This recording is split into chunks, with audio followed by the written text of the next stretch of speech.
Welcome back sa Mel and Joey. Oy, may tumutunog ah. Sa'yo ba yun? Oo. Parang may nag-text sa'yo ah. Doon Naku, talaga, Pards. dami mong text mates Hindi, ha? naku, Pards, ako maraming nanggugulo ka mo. Ha? May nagte-text kasi sa akin ng mga ano. Alam mo, Pards, feeling ko, talagang totoong scam yan. Tulad nito, Oo. nanalo daw ako sa isang lottery. Eh, hindi Ay. naman ako tumataya. Ay, Pwede ka ba manalo na wala ka naman sinalihan? Correct ka dyan. Oo. Ako din ganyan. Ilan na tinanggap kong ganyan eh. Meron pa nga yung, magdo-donate daw ako sa isang sikat na charity. Mga ganun. Meron din Iba-iba. ganyan nga. Naku, wag ho kayong maniniwala sa ganyan dahil scam yan. Napakatalamak na yung ganyan technique. Tumuto kayo sa ating babalahan para kayo hindi magoyo ng text. Babala. Scam sa text. Ikaw na ang next. Sige, ingat. Ikaw ba ay nakatanggap na ng mga text messages na nagsasabing ikaw ay Nanalo ko kalahating milyon! Yes! babala? Mag-ingat sapagkat scam sa text. Baka ikaw ang next. Ito yung mga klase ng krimen kung saan gumagamit ng mobile technology ang ating mga suspects para kapanloko ng kanilang mga biktima. Ayon sa NBI, nagsimula ang modus operandi ito noong dekada 90. Kasabay ng pamamayagpag ng loto ng PCSO. Maliliit na grupo siguro to na nag-operate in different sectors. Gumagamit sila ng mga prepaid number. Randomly, they will be choosing a number, tapos ite-text nila. The moment the person replies, Bubunahin lang natin ang konti. ang sabihin nila, we have chosen you to become tonight's winner for the lotto draw. If you are interested to know of the mechanics, please reply back and then we will explain to you. We will give you the winning combinations provided that you will deposit a certain amount to a bank account which we will give to you. Malakas ang loob ng mga sindikatong ito. Wala namang huli to eh. SIM lang ang puhunan. Alam nilang hindi sila madaling matrace sa gawain ito. Ang ating mga telcos do not have the records of the subscriber and the user of the prepaid number. Walang ganyan dito sa Pilipinas.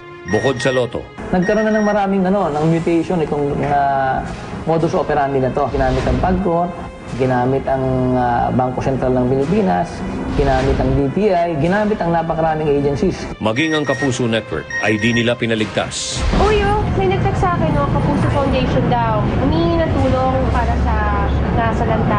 Huwag po kayo maniniwala. Doon lang po tayo sa 24 oras sa segment na Kapusong Totoo. Ipinapakita yung mga bank account numbers kung saan doon po tayo pwedeng magpadala ng ating mga donations. Dahil sa mga nakakalokang papremyo sa mga text messages na ito, marami sa ating mga kababayan ang naiengganyo. Pare, may nag-text nanalo daw ako ng Weibo. Oo nga, no? Ngunit kung may nag-iingat at di nagpapaloko, meron din namang naloloko. Gaya na lang ng taong ito na itago na lang natin sa pangalang Ben. Nanalo daw ako sa isang raffle. Nanalo ko! Kalahating milyon! Uy, swerte ko Pero hindi ko maalala kung anong company yung binanggit nila Nakalagay doon, tawagan sila para maklaim yung prize. Abay, congratulations nanalo ho kayo. Nanalo ho kayo ng kalahating milyon. May mga tinatanong, ilang taon, saan nakatira, anong trabaho, magkano sweldo, and then, Sige po, magkita po tayo. Anong bahala sa kanya? nung dumating yung sabi niya, hindi ako yung kausap niyo. Representative lang ako. Ako yung pinapunta niya. Kasi po, Sir Benji, ganito po kasi yan. Meron po kasi kami tinatawag na standard procedure. Kailangan niyo po mag-deposit ng pera para po ma-process namin yung kalahating milyon. Magkano naman kaya yung kailangan ko i-deposit? Sir, maliit lang yun, mga 15,000 lang. Naku 10,000 lang yung dala ko Naku sir, okay lang po yan. Mapaprocess na po natin. Para sa inyo sir, meron po kaming initial na regalo.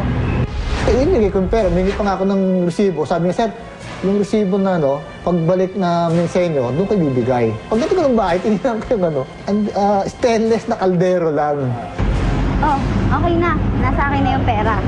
Matapos ang ilang araw ng paghihintay niya sa kanyang kalahating milyong premyo, wala nang nag-text sa kanya.